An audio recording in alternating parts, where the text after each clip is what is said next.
আজকে তিনজন বন্ধু বাইকটা মজা করে খামু রে। আমাকে একটু দে, ওর ফাটা ফাটা। আরে বন্ধু, আরে বন্ধু, তুই তো একবারে ঠিক সময় আসছো, আমরা কেবল ফাটাইতেছি। আচ্ছা, ওই হুমুন্দি এত ফকিন্নি ঠিক খাওয়ার টাইমে আসে।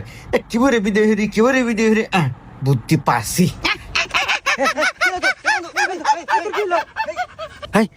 এই তোর কিলো কিলো এ বন্ধু তাতে পানি নে। আচ্ছা, আমি পানি আনতেছি।